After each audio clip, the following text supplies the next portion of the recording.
Kicking off the main card, we got Sergey Spivak and Greg Hardy. Now, there's something very interesting about this fight, right? Because it's almost like athlete versus fighter. Because Greg Hardy is definitely the better athlete here, but who the better fighter is where the real question lies. Because Sergey Spivak's one of those guys where we've seen him from a skill perspective look really good. I find one of his best skills as an MMA fighter is game planning on the fly, like his ring IQ.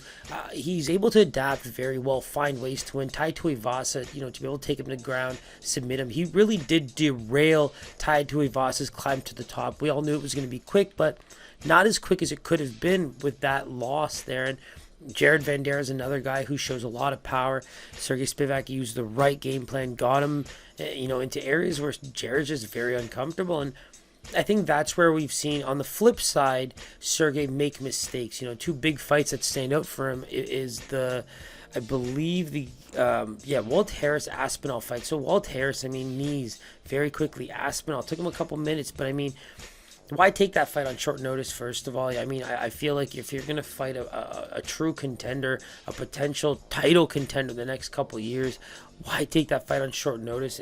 I feel like that's a full camp, study game, study tape, get the game plan right. I just didn't understand that one.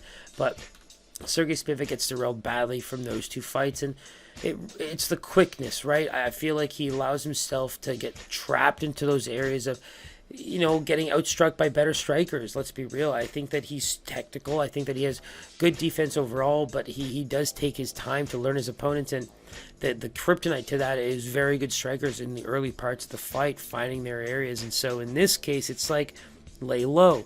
You know that some big leg kicks are coming, followed up by some big punches, those hooks. Greg Hardy's tape, unless he improves to another level, you kind of have a good idea of what he's about to throw. And the big thing with him is how good's the development going. He's such a long-standing prospect where you kind of have to tell yourself, as a name to the MMA community, it's there, but I don't know for what reasons. It's just like it's so vague. And one of the original Contender Series types of guys. It's just NFL guy, all that fun stuff that we know about him. It's just we haven't seen it progress. The wins versus the losses of his MMA career, it's just when he fights the better fighter, the better MMA fighter, it just doesn't go his way. And so in my opinion, Spivak being the better MMA fighter, it's just so hard to go against him in this case. We've seen him take on guys like Felipe who love to stand and just fire big shots. I think, again, Hardy's going to be a bit more powerful there. He's going to be a lot more athletic there, but Spivak's seen some good looks over the course of his UFC career, and I think Hardy's lack of creativity as a striker and confidence in those areas where if he's going to stand up for a whole fight, what can he really throw at this level? And so I'm going to give Spivak about a -140. I just think that when you're guessing a line like this, is it close? Only from an aesthetic perspective, public perception perspective. It's really hard to judge Greg Hardy on the MMA scale against a guy like Sergey Spivak, who we've seen make similar mistakes, but also succeed in a variety of ways. So it's almost like stay disciplined. And we say this so much, but sometimes it blows up in our face. But stay disciplined for the early parts. Find those clinch areas. Find ways where that Greg Hardy gets tired. Because the moment you do that, even fire some of your own leg quicks. Get him off that heavy foot. It's just that tape is out. And so that's where I'm going. -140. Sergey Spivak. Let's take a look. And well-deserved, man. -185 opener, now over -200. Some places -220 to -225. Greg Hardy, +150.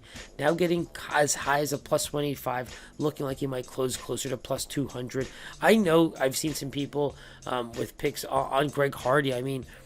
There is a reason to believe that the power and the athleticism will be too much in the early parts of the fight for Sergey to handle, and that's where you start to figure out, is this a fight that might not go the distance? Because there's a good chance it doesn't. You just think about how much both of these guys have the ability to succeed both in the first round and the later parts of the fight. So keep an eye on that. I think it's going to be a really fun fight. I'm hoping that both these guys show us their best work and don't stumble too much and also get too flat-footed. It should be fun, but again, I'm leaning Spivak.